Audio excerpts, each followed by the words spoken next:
Hello everyone, welcome to SSC scholars. So guys, आप किसी भी एग्ज़ाम को क्रैक करना चाहते हैं, उसके प्रिपरेशन में आपका फर्स्ट स्टेप होता है सिलेबस को अच्छी तरीके से जानना। You should be very clear about the syllabus first. Syllabus को लेकर आपके माइंड में कोई भी डाउट, कोई भी क्वेरी नहीं होनी चाहिए। सो आज मैं आपके लिए Indian air force X and Y group के सिलेबस साथ ही साथ एग्ज़ाम पैटर्न को लेकर आ गया हूँ। यानी आज मैं आपको बताने वाला हूं कि अगर आपने X and Y group both के लिए अप्लाई किया है तो किस सब्जेक्ट से कितने क्वेश्चंस आएंगे एंड उन क्वेश्चंस को करने के लिए आपको कौन कौन से चैप्टर्स पढ़ने होंगे। एंड ये सिलेबस इंडियन एयरफोर्स की ऑफिशियल वेबसाइट से लिया गया है, सो आप इस पर पूरी तरीके से विश्वास कर सकते हैं। स्टार्ट करने से पहले आपको बता दूं, अगर आप किसी भी कॉम्पिटिटिव एग्जाम की प्रिपरेशन कर रहे हैं और अपनी प्रिपरेशन को बूस्ट करना चाहते हैं, देन परीक्षा ऐप पर आप टेस्ट सीरीज ज्वाइन कर सकते हैं। अभी अगर आप ज्वाइन करते हैं एंड कोड यूज़ करते हैं स्कॉलर्स50, देन आपको 50% डिस्काउंट मिल जाएगा, जिसके बाद कोई भी टेस्ट सीरीज़ आपको कॉस्ट करेगी सिर्फ 150 रुपीज़। चाहे वो air force X and Y group के लिए हो, नेवी SSR AA के लिए हो या किसी और एग्ज़ाम के लिए। सो अगर आप इंटरेस्टेड हैं देन जाकर ज्वाइन कर सकते हैं। स्टार्ट करते हैं आज के सेशन को। सबसे पहले मैं बात करूं एग्ज़ाम पैटर्न की। तो जब आप एक्स ग्रुप के लिए अप्लाई करते हैं तो आपके एग्ज़ाम पेपर 3 सेक्शंस में डिवाइड होता है। Number 1 English, then maths and physics. ये 3 सब्जेक्ट से क्वेश्चंस बनते हैं। वहीं अगर आप वाई ग्रुप के लिए अप्लाई कर रहे हैं तो आपके एग्ज़ाम में इंग्लिश से क्वेश्चंस बनेंगे, रागा से बनेंगे। RAGA means reasoning and general awareness. हालांकि इसमें कुछ बेसिक मैथ्स के चैप्टर भी इंक्लूड होते हैं, जिनको मैं आगे डिटेल में आपको बताने वाला हूँ। ये बात हुई जब आप किसी एक ग्रुप के लिए सेपरेटली अप्लाई करते हैं, चाहे वो एक्स ग्रुप हो चाहे वाई ग्रुप हो। बट अगर आप X and Y group both के लिए अप्लाई कर रहे हैं तो आपका एक कंबाइंड पेपर आता है जिसमें 4 सेक्शंस होते हैं। Number 1 English, then maths, physics and RAGA. So ये सभी सब्जेक्ट्स का सिलेबस मैं आज आपके साथ शेयर करने जा रहा हूँ इस वीडियो में। सो वीडियो को बिना स्किप करे एंड तक ज़रूर देखिएगा। सबसे पहले बात कर लेते हैं इंग्लिश के सिलेबस की। तो इंग्लिश के अंदर आपको पढ़ लेना है कॉम्प्रीहेंशन यानी अनसीन पैसेज। उसके बाद ग्रामर से आपका आएगा subject verb agreement, verb forms, इनके करेक्ट यूजेस आपको आने चाहिए, इनमें एरर स्पॉट करना आपको आना चाहिए। देन टेंसेस की कंप्लीट नॉलेज आपको होनी चाहिए and most important transformation of sentences. Simple, compound and complex sentences आपने पढ़े होंगे, इनके बीच में ट्रांसफॉर्मेशन आपको आना चाहिए। कैसे आप एक सिंपल सेंटेंस को कंपाउंड बना सकते हैं या एक कॉम्प्लेक्स सेंटेंस को कंपाउंड बना सकते हैं, ये सारी चीज़ें। कंपैरेटिव डिग्री, पॉजिटिव डिग्री और सुपरलेटिव डिग्री के बीच का ट्रांसफॉर्मेशन आपको पढ़ लेना है। इसके बाद ग्रामर का सेकंड पोर्शन के अंदर आपको पढ़ना है फॉर्मेशन ऑफ वर्ड्स। कैसे आप एक वर्ड का वर्ब फॉर्म बता सकते हैं। मान लीजिए एक वर्ड मैं आपको देता हूं, वो कोई नाउन है, आपसे बोलेगा इसकी वर्ब फॉर्म बताइए, या वर्ब आपको दे दी, बोलेगा इसका एडजेक्टिव फॉर्म बताइए। तो ये सारी चीज़ें आपको पढ़ लेनी है। इसके अलावा determiners, preposition, noun and pronoun, adjective, adverb, conjunction, modals and clauses. Grammar आपका फिनिश हो गया। इसके बाद वोकैबलरी से क्वेश्चंस बनते हैं। वोकैबलरी के अंदर आप जानते हैं सिनोनिम्स, एंटोनिम्स हो गए, one word substitution, spelling pitfalls, यानी आपसे बोलेगा correctly spelled word find out कीजिए या ऐसा वर्ड फाइंड आउट कीजिए जिसकी स्पेलिंग सही नहीं है। देन ईडियम्स एंड फ्रेजेस आपको पढ़ने हैं। मोस्ट कन्फ्यूज्ड वर्ड्स जो हैं वो आपको पढ़ लेने हैं। इसके अलावा सबसे ज़्यादा इम्पोर्टेंट, भाई कुछ भी हो जाए एयरफोर्स के एग्ज़ाम में, बट एक क्वेश्चन यहाँ से ज़रूर बनेगा नरेशन से, डायरेक्ट एंड इनडायरेक्ट स्पीच से।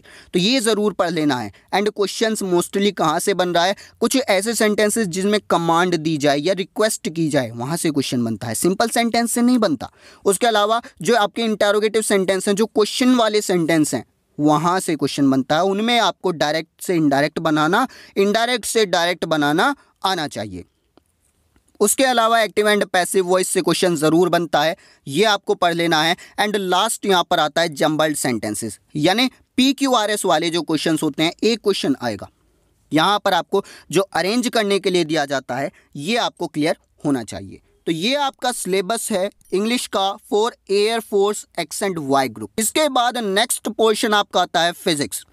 तो फिजिक्स के सिलेबस की अगर बात की जाए तो सबसे पहले आपको पढ़ लेना है physical world and measurement, then kinematics काफ़ी इंपॉर्टेंट है, क्वेश्चन ज़रूर बनता है। Laws of motion, work energy and power, ज़रूर क्वेश्चन बनेगा। Motion of system of particles and rigid body, gravitation से क्वेश्चन ज़रूर बनेगा। Properties of bulk matter, thermodynamics, question ज़रूर बनेगा। देखिए, हालांकि ये कंप्लीट सिलेबस है, सारी चीज़ें हमें पढ़नी है, बट वो टॉपिक्स मैं आपको ज़्यादा डिटेल में बता रहा हूँ, उन पर ज़्यादा हाईलाइट कर रहा हूँ, जहाँ से डेफिनेटली क्वेश्चंस बनते ही हैं, हर बार एग्जाम में देखे गए हैं।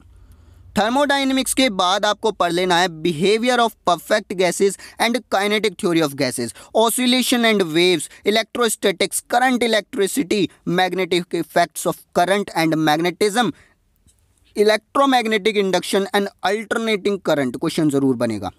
इलेक्ट्रोमैग्नेटिक वेव्स, ऑप्टिक्स से क्वेश्चन ज़रूर बन जाएगा। Dual nature of matter and radiation, atoms and nuclei, electronic devices and communication system. So ये आपका सिलेबस है, 20 चैप्टर्स हैं जो आपके air force X and Y group के अंदर आते हैं। मैथमेटिक्स में आपको सबसे पहले सेट्स, रिलेशन एंड फंक्शन पढ़ लेना है, then trigonometric functions and inverse trigonometric functions दोनों, complex number and quadratic equations, linear inequalities, mathematical induction, permutation and combination, binomial theorem, sequence and series, Cartesian system of rectangular coordinates, straight lines and family of lines, circle and family of circle, उसके अलावा conic section, 3D geometry काफ़ी important, matrices determinant, limit and continuity, differentiation, AOD, application of derivatives, integration के अंदर definite indefinite दोनों पढ़ने हैं, AOI, applications of integrals, differential equation और mathematical reasoning. LPP से क्वेश्चन बनेगा, काफ़ी आसान होता है but lengthy question. Vector, probability, statistics. ये आपका सिलेबस हो गया मैथ्स पोर्शन के लिए। इसके बाद नेक्स्ट आपका आता है रागा, यानी रीजनिंग एंड जनरल अवेयरनेस। तो सबसे पहले रीजनिंग की बात की जाए तो न्यूमेरिकल सीरीज आपको कर लेना है, distance and direction sense test, एक क्वेश्चन जरूर आएगा। Mathematical operation, number ranking and time sequence test, assign artificial values to mathematical digit, inserting correct mathematical sign, human relation जरूर क्वेश्चन, कोडिंग डिकोडिंग क्वेश्चन जरूर आएगा, odd man out, mutual relation problem definitely, tallest youngest relation जरूर आएगा, dictionary words, analogy. इसके अलावा आपको पढ़ना है नॉन वर्बल रीजनिंग, क्वेश्चन जरूर आएगा। और ध्यान से सुनना, नॉन वर्बल के अंदर आपका आता है फिगर वाले क्वेश्चंस, जैसे काउंटिंग फिगर्स हो गया, एम्बेडेड फिगर हो गया, या मिरर इमेज हो गया, वाटर इमेज हो गया। Then number coding, number puzzle. अब ये जितना भी सिलेबस आपको बता रहा हूँ, ये सिर्फ बता नहीं रहा हूँ, मैंने कंप्लीट आपको पढ़ा रखा है इसी चैनल पर। सो प्लेलिस्ट जाकर चेक करोगे, कंप्लीट सिलेबस मिल जाएगा, सारी क्वेरीज सॉल्व हो जाएंगी। इसके अलावा जैसा मैंने स्टार्टिंग में कहा था कि रागा के अंदर कुछ मैथ्स आता है, कुछ बेसिक मैथ्स के चैप्टर इंक्लूड किए गए हैं। वो क्या है? रेशियो एंड प्रपोर्शन क्वेश्चन बनेगा, average, LCM, HCF, profit loss. ऊपर के चारों चैप्टर इंपॉर्टेंट हैं, सभी ये जितने भी मैंने बताए 4 चैप्टर्स ऊपर के इंपॉर्टेंट हैं। Time, distance and speed, percentage, simplification, fraction, area of triangle, square and rectangle, surface area and volume, probability और सिंपल ट्रिग्नोमेट्री। जब मैं ट्रिग्नोमेट्री की बात कर रहा हूं तो यहाँ पर कोई हार्ड लेवल के क्वेश्चन नहीं बनेंगे, सिर्फ आपके जो एंगल वाले क्वेश्चन होते हैं उनकी वैल्यू पर क्वेश्चन बन जाएगा, यानी 10, 30 डिग्री, 45 डिग्री, 60 डिग्री, 90 डिग्री, बस यहीं तक क्वेश्चंस सीमित हैं, जैसा मैंने कहा बेसिक मैथ। इसके अलावा आपका general knowledge and current affairs का पोर्शन आता है, जिसमें सबसे पहले जनरल साइंस यानी फिजिक्स और बायोलॉजी से क्वेश्चन बनेंगे। अब कोई हार्ड लेवल का नहीं, फिजिक्स से कैसे बन जाएगा, आपके जो इंस्ट्रूमेंट्स हैं और उनके इन्वेंटर्स हैं वहाँ से क्वेश्चन बन जाएगा, भाई किस चीज़ का आविष्कार किसने किया, क्वेश्चन बन गया। बायोलॉजी से बन जाएगा बीमारियों के ऊपर, डिजीज़ के ऊपर, विटामिन वगैरह कि कौन सी बीमारी किस चीज़ की कमी से होती है।